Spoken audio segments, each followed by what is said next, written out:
Single Window comes from a very specific point of time in about 2016 when myself and my wife were living in a house that wasn't particularly accessible. And through my chronic pain and her fibromyalgia and Crohn's disease, we basically spent most of that time living on the sofa. And the single window refers to the window in our living room that we kind of saw the world from outside. And yeah, the book is just about our day-to-day experience with disability, with isolation, especially under this Tory government and under the current climate around disability and benefits.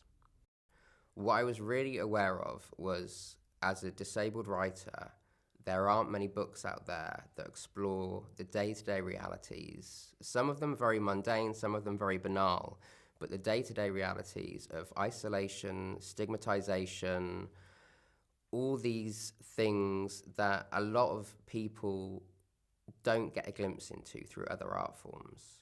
So what I was really doing was documenting our lives, regardless of whether this was going to turn into a book or go out into the world. And so when it comes to other people's reactions and what they make of it, I'm happy with whatever they think. I'm not here trying to make a precise political point.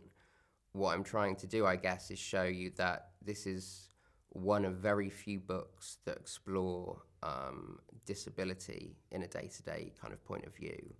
And why is that? There are 6 million plus disabled people in the UK. We talk about, this was written before COVID, and obviously now it has another element attached to it when we think about isolation. 60%, I believe, of all COVID deaths are people who have pre-existing disabilities. This is bringing up conversations that are normalizing very eugenics kind of points of view. So these are all things that hopefully, if readers look into it and it brings up these conversations, fantastic. But it wasn't something I was purposely aiming for. What I was doing is what I've always done, which is just write through my life, basically. I'm not what I would consider a naturally talented writer.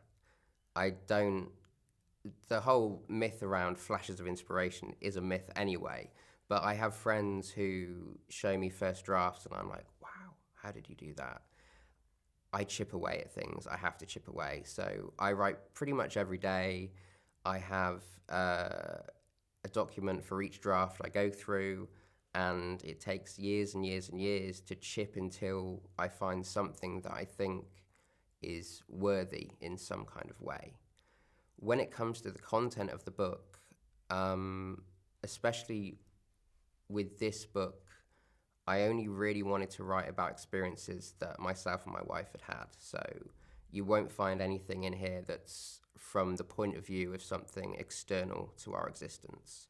Everything is lived experience, and that's not, again, that's not something I particularly thought about. That's just how I write. That's how it's always been.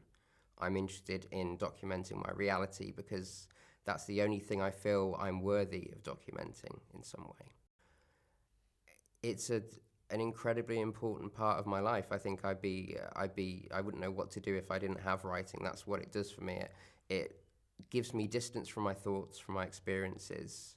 It makes me able to examine my pre-existing biases, my thoughts about the world, and also it gives me distance from my pain as a disabled person, from the medication I take, and it makes me really able to have some objectivity over what's going on in my life, which I think in some ways what writing does for most people who write. It's therapeutic to some extent. When my editor rang me up, and I'm with quite a small independent press as well. I'm not with Faber or anyone like that. So when my editor rang me up, it took a while for it to really sink in. I did ask at one point whether there was another T.S. Eliot Prize that's just for amputee poets in the South London area.